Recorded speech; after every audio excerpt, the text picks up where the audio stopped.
That 4-pack in your supermarket trolley might not be what you think it is, because while you're standing in that beer aisle trying to make a decent choice, the biggest drinks companies on earth have spent decades making sure you can't tell the differences between something real and something built entirely around fooling you.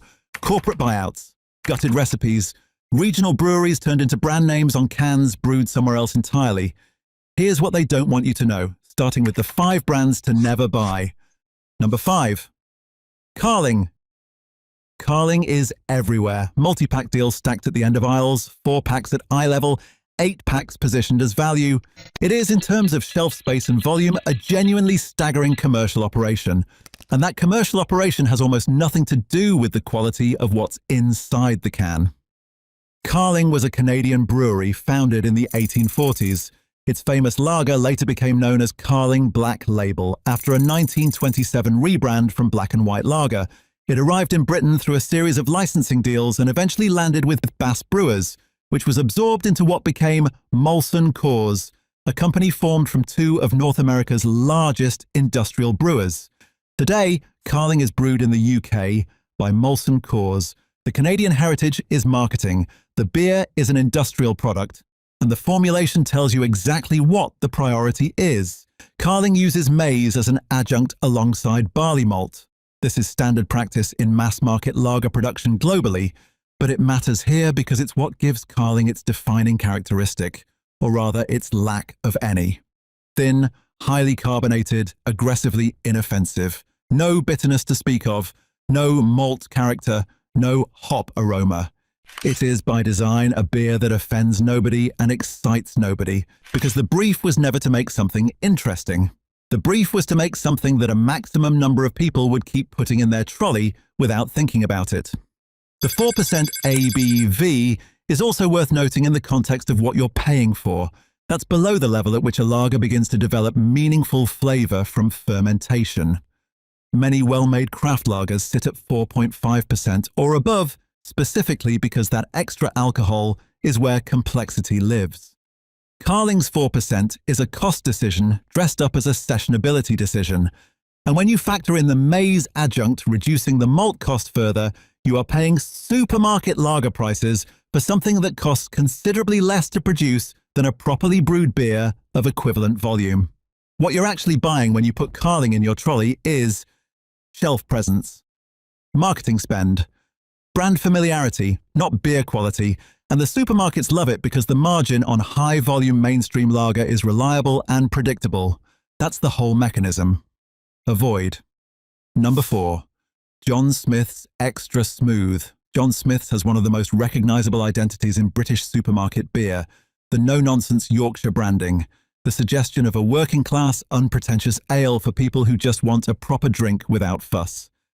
It's on the shelves of every major UK supermarket, usually in widget cans, usually in multi-packs, usually positioned as the dependable northern bitter that delivers what it promises. Here is what it doesn't put on the front of the can. John Smith's was founded in Tadcaster, Yorkshire in 1847, a genuine regional brewery with genuine regional character. In 1970, it was taken over by Courage, then by Scottish and Newcastle. Then in 2008, when S&N was broken up and sold, the brand went to Heineken, not a small Dutch craft operation. Heineken International, the world's second largest brewing company by volume. The widget can Extra Smooth that dominates supermarket shelves has been progressively optimized under that ownership for exactly one thing: margin at volume. The widget system that delivers the nitrogen-infused creamy head is genuinely clever engineering. It is also the main reason people buy it, because what's underneath that head has been systematically stripped of character. It contains glucose syrup. In a product sold as a traditional ale, the glucose syrup is a fermentable adjunct, cheaper than malt, contributes the necessary alcohol percentage without contributing any of malt's flavor or body. The result is a beer that hits its ABV on paper, while delivering a thinner, less complex drink than the ingredient list suggests you should be getting. You're paying for the brand heritage. You're paying for the widget. You're not paying for the beer, because the beer has been value engineered to the point where the Yorkshire imagery on the can is purely decorative. John Smith's Extra Smooth in its widget multipack is one of the most effectively marketed products in the British supermarket beer aisle. It looks like a considered choice. It is not. Avoid. Number 3. Stella Artois. Stella Artois has achieved something remarkable in British supermarkets. It has successfully repositioned itself from a cheap lager with a difficult reputation into a premium European heritage product sold at prices above most of its shelf neighbours, in premium-feeling packaging, with branding that references Belgian brewing tradition at every turn. That repositioning is one of the most impressive pieces of brand management in British retail history. It is also built almost entirely on mythology. Stella Artois is owned by AB InBev, Anheuser-Busch InBev, the largest beer company on Earth by volume, producing over 500 million hectolitres annually across dozens of countries. The Belgian heritage, Leuven, 1926, the Den Hoorn Brewery, is real in the sense that the brand originated there. The product you're buying at Tesco was almost certainly not brewed anywhere near Belgium. In the UK, Stella is brewed domestically, and the formulation sold here has been, at various points, notably different from the Belgian original. The ABV was reduced from 5.2% to 4.6% for the UK market. A change made quietly with no prominent consumer communication. The malt bill has been adjusted for cost efficiency. The hop character, which in a traditional Belgian Pilsner-style lager provides a distinctive dry bitterness and floral note, is present in the UK version at levels that most serious lager drinkers would describe as minimal. And yet Stella in UK supermarkets commands a price premium over the mainstream lager shelf. The reassuringly expensive tagline, one of the cleverest pieces of misdirection in British advertising history, now retired but still doing cultural work, conditioned an entire generation of shoppers to equate a higher price with a higher quality that the ingredient panel simply doesn't support. Compare the UK supermarket Stella directly to a genuinely imported Belgian lager, Jupiler, Mace, or even the Belgian brewed Stella if you can source it, and you'll notice the difference immediately. The imported products have more body, more hop presence, and the dry, slightly bitter finish that defines the style. The UK Stella is smoother in the way that adjunct brewing makes everything smoother, by removing the interesting parts. The premium shelf positioning is the con. If you're going to put a premium lager in your trolley, you deserve a beer that has actually earned that price point. This one hasn't. Avoid. Number 2. Greene King IPA. This entry requires particular care because the deception here is aimed directly at shoppers who are actively trying to make a better choice, and that makes it more cynical, not less than the brands we've already covered.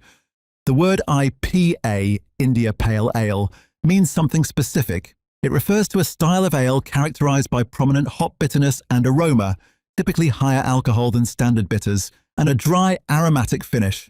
The style was developed in Britain in the 18th and 19th centuries and has undergone a global revival over the last 2 decades. When you see IPA on a can in the supermarket, you are, entirely reasonably, expecting something hoppy, characterful, and worth the slightly higher price point. Greene King IPA is 3.6% ABV.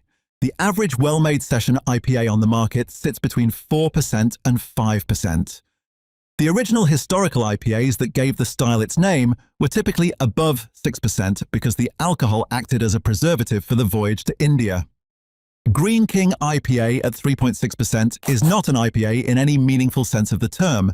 It is a sessionable bitter that has been labelled IPA because IPA sells, and Greene King has the supermarket shelf space to make that label stick. This matters because Greene King IPA is, in many major supermarkets, the most prominently positioned British ale. It's the one at eye level, the one in the biggest multi-pack, the one a shopper reaches for when they think they're trading up from a mainstream lager to something with more character. They're not. They're buying the minimum possible expression of a style label, priced and positioned as if the label alone confers quality. Greene King was founded in Bury St Edmunds in 1799 and was, for most of its history, a genuine regional brewer of some distinction. In 2019, it was sold to CK Assets, a Hong Kong conglomerate. The East Anglian heritage story continues unchanged on every pack. The ownership reality is as far from that heritage narrative as it's possible to get. If you're picking this up in the supermarket because you want to try an IPA, you deserve an actual IPA. We'll get to some shortly. Avoid. Number 1. Hobgoblin Gold. Hobgoblin earns the top spot on this list because the betrayal layered into this product is unlike anything else in the supermarket beer aisle.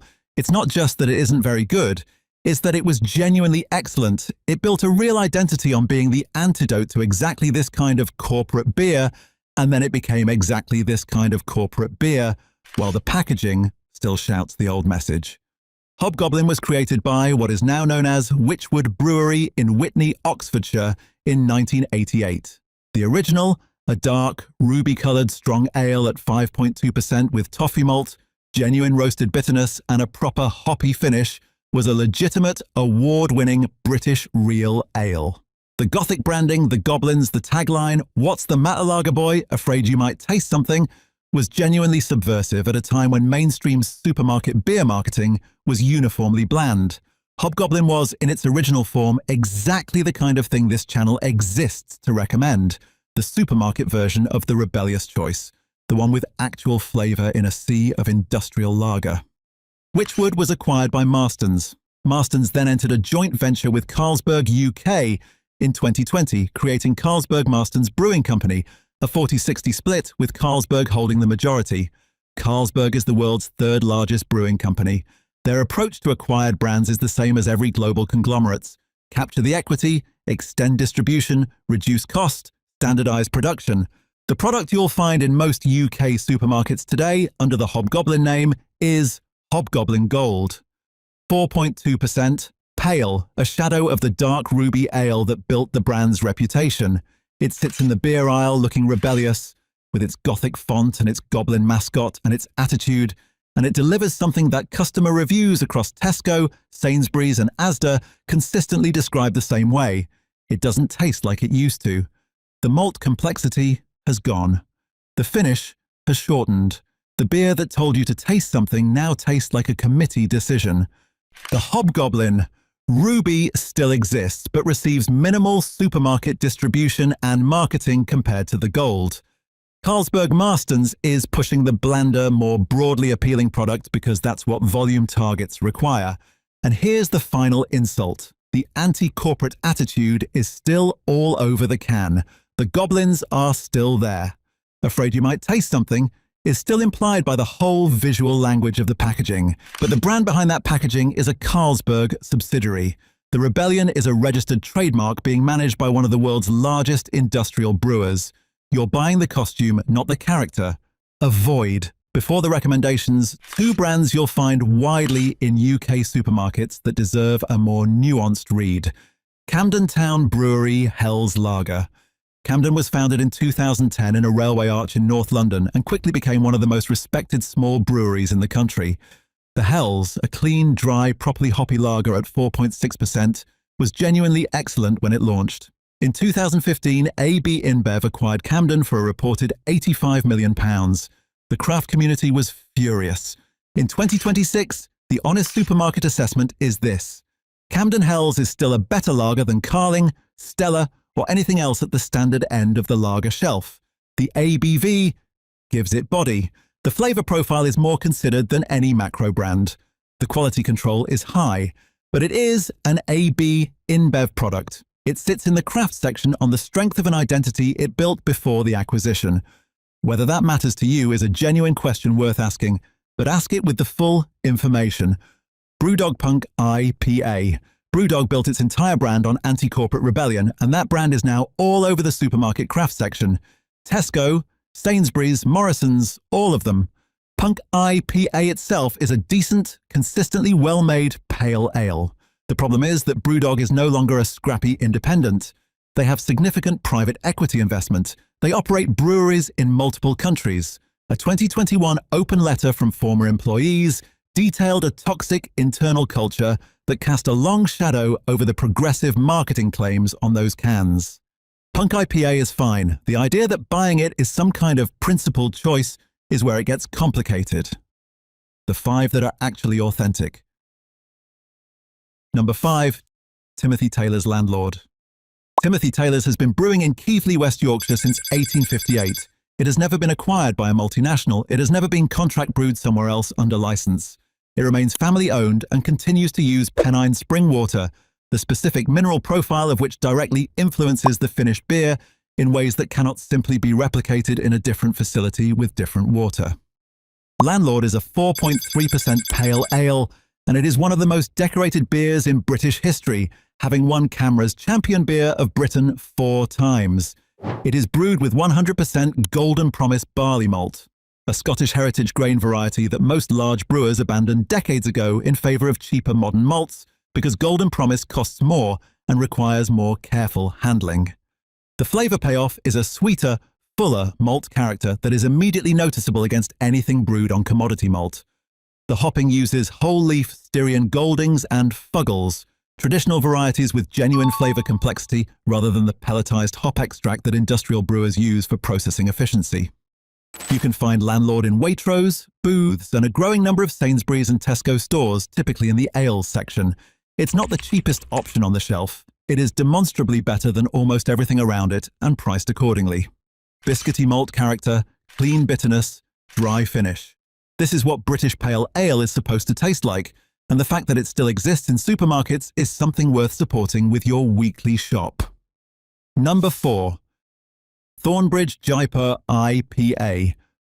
Thornbridge Brewery was founded in Bakewell, Derbyshire in 2005 and is the direct answer to the Greene King IPA problem we identified earlier. If a shopper is reaching for Greene King because they want an IPA, they deserve to know this is on the shelf instead. Jaipur is 5.9% and it is a genuinely serious IPA.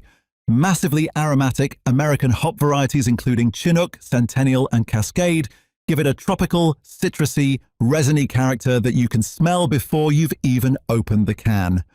The malt base is substantial enough to support the bitterness without the beer becoming one-dimensional. The finish is long and dry. This is not a beer that has been labelled IPA for marketing purposes. This is a beer that earns the label. Thornbridge remains fully independent. They have grown from their original setup to a purpose-built 30-barrel brewery, but they have consistently rejected acquisition approaches and maintained direct control over their recipes and ingredient sourcing. You'll find Jaipur in Waitrose, Marks & Spencer, and an increasing number of Sainsbury's and Ocado listings. Price comparison worth making. Jaipur typically sits at a similar per-can price to Greene King Wine PA in the supermarket. You are not paying a significant premium for a dramatically better product. You are simply choosing to put your money in the right place. Number 3. Tiny Rebel Cwtch. Tiny Rebel was founded in Newport, Wales in 2012 by 2 brothers-in-law who started with a homebrew kit and have grown into one of the most awarded independent breweries in the UK without ever losing their independence or their Welsh identity. Cwtch, the Welsh word for a warm, safe place, pronounced Cwtch, is their flagship red ale, and it is one of the most underrated beers in British supermarkets. At 4.6%, Cwtch is a red ale built on a complex malt bill that delivers caramel, toffee, and a hint of dried fruit without the sweetness ever becoming cloying. American hops provide a citrus and pine bitterness that cuts through the malt richness and gives it a finish that keeps you going back. It is a genuinely distinctive beer. Red ales are rare in the mainstream supermarket, which makes Cwtch's presence more notable, and it tastes like someone made deliberate choices about what they wanted it to be at every stage. Tiny Rebel won CAMRA's Champion Beer of Britain in 2015 with Cwtch. That award from the UK's leading real ale organisation is not handed to products that are coasting on branding. The brewery has since expanded but remains family-owned and Welsh-based, with a refusal to compromise their recipe or production standards for the sake of wider distribution deals. You'll find Cwtch in Tesco, Sainsbury's, Morrison's, and Waitrose. It is, relative to its quality, one of the most accessible, genuinely good beers in the mainstream supermarket estate. Number 2. Cloudwater Pale Ale. Cloudwater was founded in Manchester in 2014 and within a few years had become the most discussed independent brewery in Britain, not through advertising, through the beer. Their reputation was built on seasonal, small batch production, recipes designed around specific hop harvest vintages, brewed once or twice and then retired when the ingredients changed. That is the philosophical opposite of industrial brewing, where absolute consistency across years and markets is the highest value. For supermarket shoppers, the most accessible entry point into Cloudwater is their core range Pale Ale, a 5.3% modern British pale with the hop freshness that defines everything they do. Cloudwater buys hops directly from farms, often in very small quantities, and brews with them as close to harvest as possible. The differences between a hop that was picked 12 weeks ago and processed with minimal delay versus a hop that went through industrial pelletization 18 months before it reached the brewery is not subtle. It's the difference between a beer that smells alive and one that doesn't smell of much. Cloudwater is independent and employee-owned. They publish detailed information about ingredient sourcing, environmental impact, and brewery finances to a degree of transparency that most breweries, small or enormous, would never consider. You'll find their core range in Waitrose and booths, and increasingly in Sainsbury's and through Ocado. They also sell direct, which is worth knowing for larger orders. The can design is understated and changes with each new batch. It looks nothing like what the marketing departments of the brands on the avoid list would produce. That's exactly the point. Number 1. Beavertown Neck Oil Session IPA. Full transparency first, because this channel doesn't work otherwise. In 2018, Beavertown accepted a significant investment from Heineken. In 2022, Heineken acquired full ownership, making Beavertown effectively a Heineken subsidiary. That matters. You should know it. And knowing it, Neck Oil is still the number 1 pick on this list, for reasons the product itself supports. Beavertown was founded by Logan Plant, yes, son of Robert Plant, in the basement of a Hackney pub in 2011. Neck Oil was developed to solve a specific supermarket-relevant problem. How do you make a genuinely great beer at a sessionable 4.3% ABV, when most of what gives craft beer its character requires higher alcohol to survive the brewing process intact? The answer Beavertown's brewers developed was aggressive late hopping, adding large quantities of hops in the final stages of brewing and during cold conditioning, a process known as dry hopping. This preserves volatile aromatic compounds that would be driven off earlier in the process. The result is a beer with hop aroma and flavor intensity you'd expect from something at 5.5% or 6%, in a can that won't flatten you after 2. That technique was genuinely pioneering in the UK craft scene in 2012. It is now widely used. Neck Oil effectively helped raise the floor of what a British session IPA could be. Since Heineken's investment, distribution has expanded massively.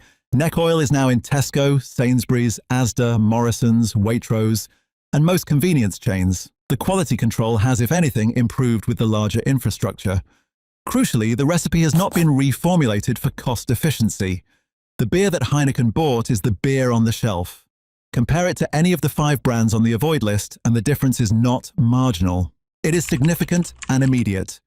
The question of whether buying a Heineken subsidiary fits your values is real and worth asking.